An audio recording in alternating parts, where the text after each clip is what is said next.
Here's a table with with many numbers. Let's see. I'll read this.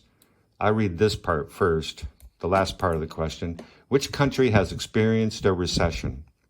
What is a recession? It's 2 consecutive quarters of decrease in GDP. So 2 consecutive quarters. Oh, and Q1 is quarter 1. This is a year. 1, 2, 3, 4. 4 quarters is a year. So I'm just looking for 2 negative numbers consecutive, and that's here. Negative 0.5, negative 0.5. All the others are not consecutive negative. And that's the definition of a recession, is 2 consecutive quarters with negative growth. So the answer for 20 must be D. Oh, and this is our recession.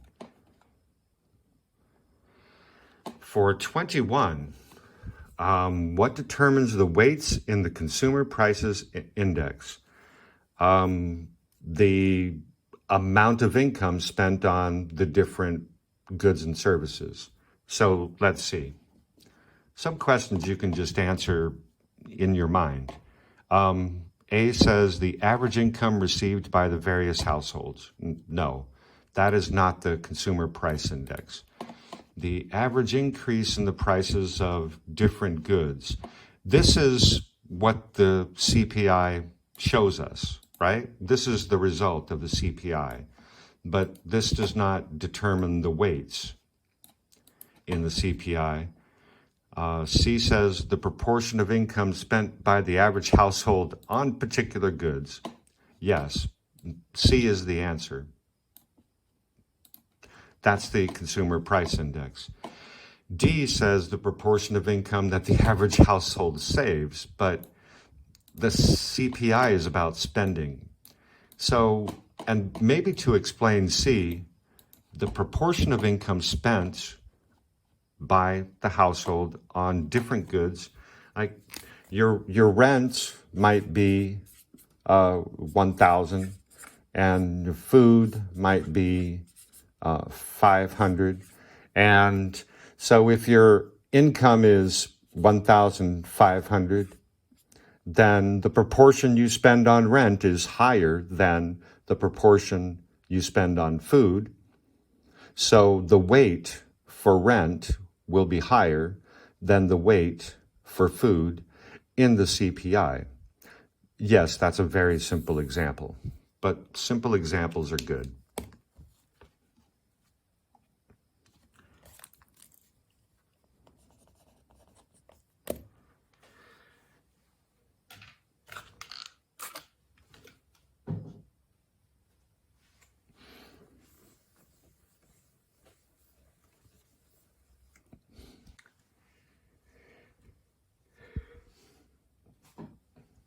Question 22.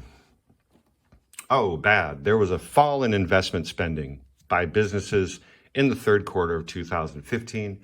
What would be the likely result? What will happen after this happens? Decrease in investment spending will not increase economic growth.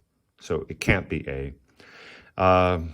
Decrease in investment spending probably won't cause an increase in exports. That's not a likely result, but it might happen for other reasons, but that's probably not the answer.